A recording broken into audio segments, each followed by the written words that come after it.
Today we're going to talk about the upcoming two candidates for the U.S. presidential election, Trump and Biden. Hi everyone, get your tea and cookies ready and we're going to get started. Biden. He won the election with a broad social and economic program. His team tried to sit on two chairs. On the one hand, they took into account the success of Donald Trump's populist platform. Thus, following his slogan, "Let's make America great again," Biden spoke out in favor of bringing the production of goods back to the United States. Under the ambitious Buy American plan, $400 billion was supposed to be spent on the development of domestic industry. On the other hand, Biden actively played on Trump's weaknesses. In particular, he immediately abandoned odious ideas like building a wall on the border with Mexico, promised to raise the corporate tax from 21% to 28%, and not to increase the fiscal burden for those whose income is less than $400,000 a year. The campaign program could not be fully implemented. The president had to deal with new problems that he had not even thought of at the time. In 2022, inflation in the U.S. reached a 40-year high of 8.5%. Against this backdrop, Biden pushed through Congress a bill that would allocate $430 billion for health care, green energy, combating negative climate change, as well as large subsidies for electric cars. The environment is one of Biden's trump cards. On the campaign trail, he promised to bring the U.S. back into the Paris Climate Agreement, which Trump has abandoned. But there were still difficulties with overseas partners. The EU is now working on a response to an American inflation law that directly affects the interests of European automakers. And this is not Biden's only foreign policy problem. Social polls show that the U.S. population is not the least concerned about the state of the president's physical and mental health. There are plenty of reasons to worry. For example, during the traditional Easter reception in the spring of 2022 on the White House lawn, Biden was frightened by an animator in a rabbit costume. After one of his speeches, he shook hands with the void. There was no one around at that moment. The head of state called Ukrainians Iranians, read out prompts from a teleprompter, fell off a bicycle and on an airplane ramp, addressed the late Congresswoman and his deputy Kamala Harris, once promoted to the post of president.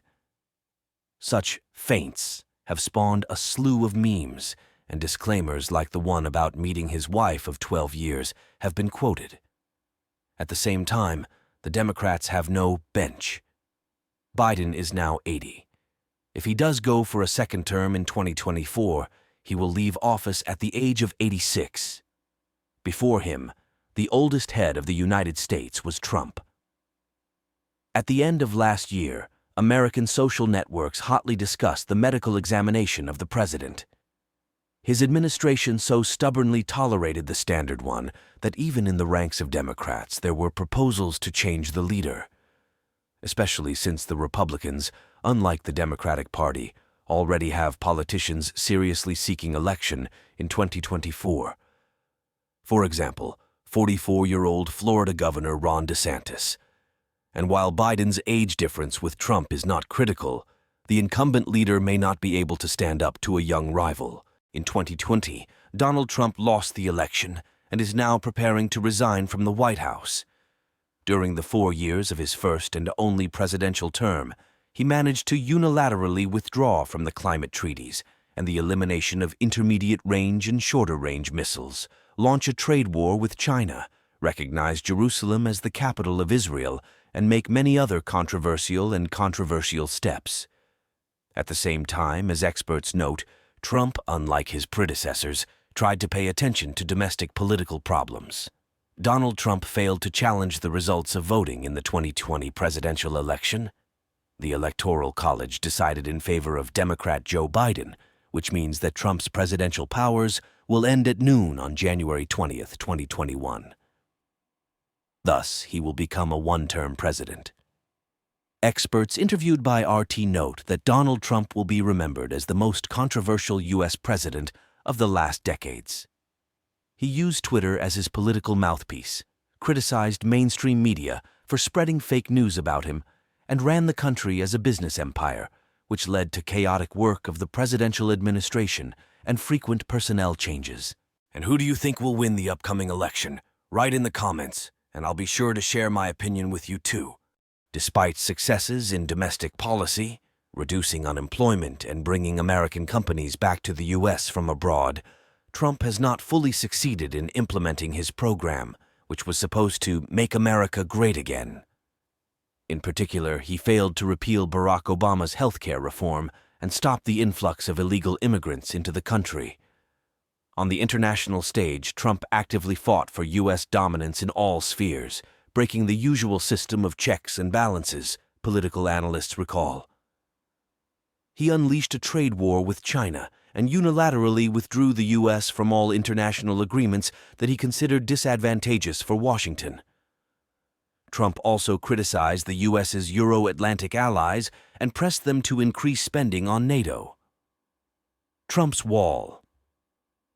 During his 2015-2016 election campaign, Donald Trump made a number of high-profile statements about his plans for U.S. domestic and foreign policy. One of the most famous was his promise to build a wall on the border with Mexico to stop the uncontrolled flow of illegal migrants into the U.S. through the south of the country. At the same time, Trump initially stated that the Mexicans themselves would pay for the construction of the wall. Subsequently, he retracted these words. In February 2020, Washington concluded an agreement with the radical Taliban, under which the number of the U.S. contingent in Afghanistan was reduced from 13,000 to 8,600 people.